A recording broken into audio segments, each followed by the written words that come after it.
Iš pelenų į gyvenimą.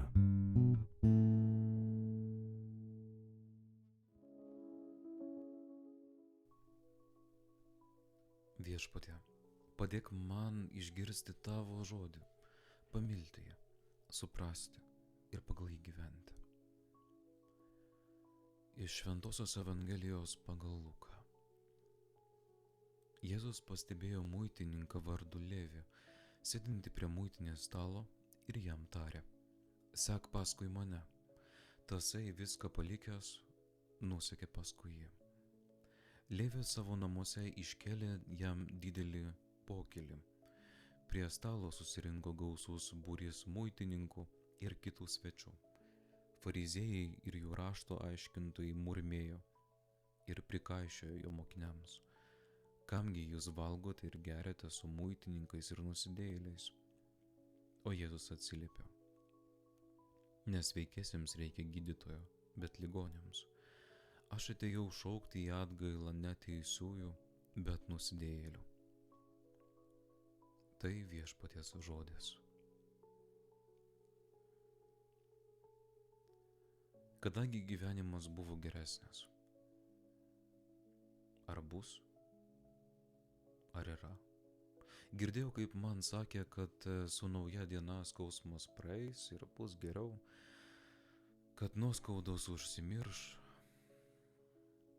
kad žaizdos susitrauks, badai ir karai pasaulyje pasibaigs. Netgi girdėjau, kad nuodėmės geluonis atslūgs iš manosios širdies. Rytojus tapo šiandieną, bet niekas nepasikeitė. Kaipgi taip, Viešpatie? Gal aš ne ten ieškojau? Gal ne nuo ten pradėjau? Galbūt mano žvilgsnis per daug sutelktas į pasaulio įvykius ir per mažai į vidinį atsivertimą. Šiandien nutariau, kad pažvelgsiu į savo širdį ir leisiu vieną dalyką, kad tavoji šviesa apšviestų manosios širdies tamsą. Kas tenai slypi? Abejonės, žinoma, baimė, nekantrumas, o galbūt netgi ir troškimas keistis, sekti paskui tave. Tegul nuolankumas ir tyras nusižeminimas, kuris kažkur tais yra manyje, užviešpatauja, apjungia tai, kas manyje yra sužeista. O jeigu nekalbėti tik tais apie mane, tegul nuolankumas ir nusižeminimas, tas tyras ir tikras nusižeminimas apjungia visus žmonės, visus mūsų tavimi, Viešpatie Dieve.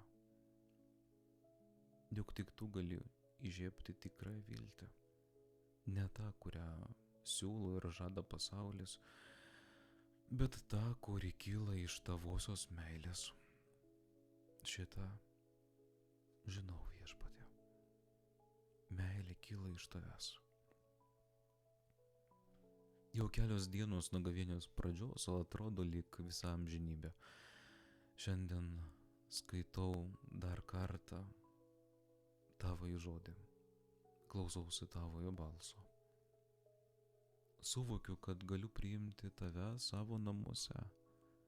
Juk kiekvienas tai gali padaryti, ne, Viešpatie? Bet ką reiškia priimti tave? Kaip tai padaryti? Ar tai tik tais žodžiai? Galvoju, kad tai gali būti tavo kvietimas.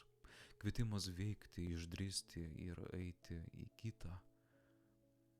Dovanoti savo laiką, širdį, rūpestį.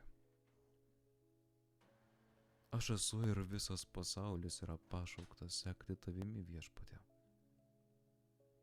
Bet tam turime peržengti savo neretai tą sunku pripažinti, bet egoizmo ribas. Savo egoizmo ribas. Ir pradėti dalintis. dalinti tuom, ko mes esame pripildyti, o turime begalę gerų dalykų. Dalintis ir dar kartą dalintis, kaip meilės ugnis, kuri liepsnoja, neprarasdama savo spindesio, savo šviesos. Laikas Viešpatie sutramdyti manąjį aš, stabą, kuriam tarnauju, ir atlaisvinti vietą tau. Prie vienintelio gyvenimo stalo laikas paruošti ir tau vietą ir kartu švęsti atsivertimo kelionę. Ne atsisveikinimo, bet atsivertimo kelionę. Taip kaip Levis savo namuose iškėlė didelį pokylį ir pakvietė begalę žmonių,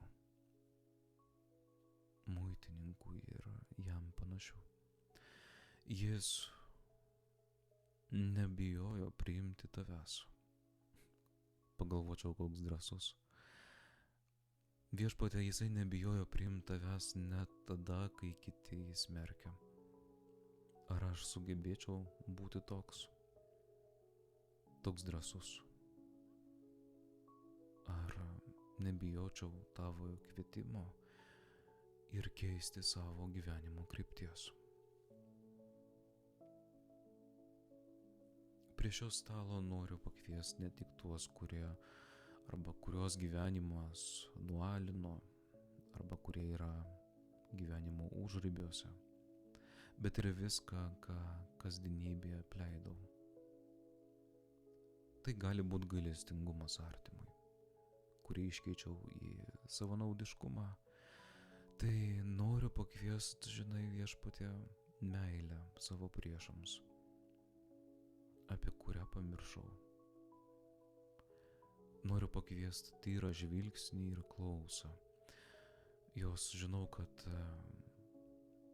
pasislėpė pasaulio triukšme. Noriu pakviesti susidomėjimą tavo žodžiu, Viešpatie, kurį paslėpiau po puikybę, sakydamas, aš viską žinau.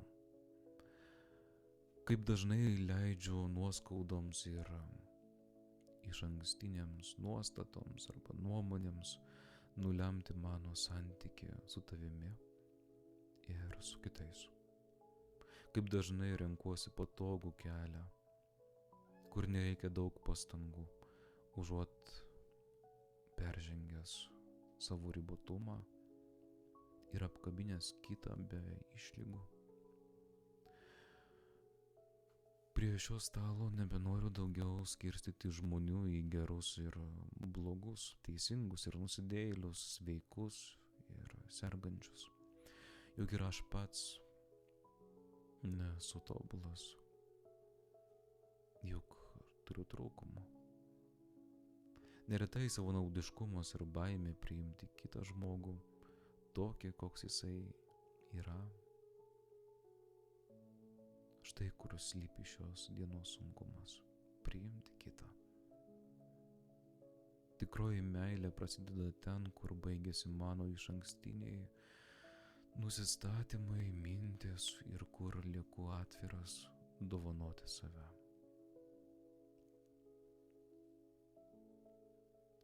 Stalas jau pripildytas gerybėmis, ne kaip atsisveikinimo, bet kaip sugrįžimo, atsivertimo ir džiaugsmo šventė. Tai ne tik simbolis, bet ir kvietimas veikti Viešpatie. Dabar tai savo įsisąmoninau. Vietoj to, kad tik tais dalintis nereikalingais dalykais savo širdyje, nesakyčiau, kad tai yra šlamstas, bet neesminiais dalykais. Išmokyk mane dalintis savąją širdimi, savąją meilę.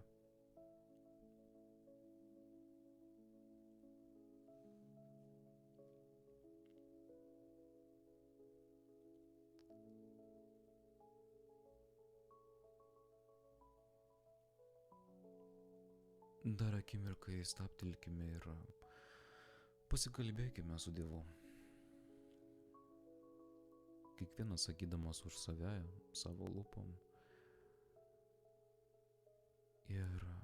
melskime taip, kaip sako širdis. Prisiminkime savo vardą galbūt.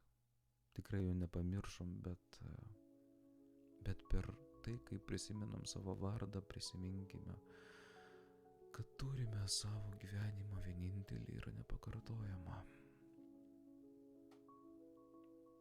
Savo gyvenimo kelius ir įsivaizduokime, kad sėdime prie vieno stalo kartu su viešpačiu, su Jėzumi. Galbūt jūs norėtumėt kitaip sakyti, bet aš norėčiau viešpačiu šiandien pasakyti šitos žodžius. Mokyk mane viešpatė, laikytis tavo kelio ir gyventi pagal tavo mokymą. Noriu pasakyti viešpatė, tau suteik man drąsos ir atsivertimo malonę. Leisk man mylėti ir dalintis. O kad nebūtų taip, kaip visą laiką tik tais prašau ir prašau, noriu tau padėkoti šiandien, kad turiu namus, kuriuose galiu tave priimti. Kaip matai, šitie namai nėra tobuli, juose yra visko.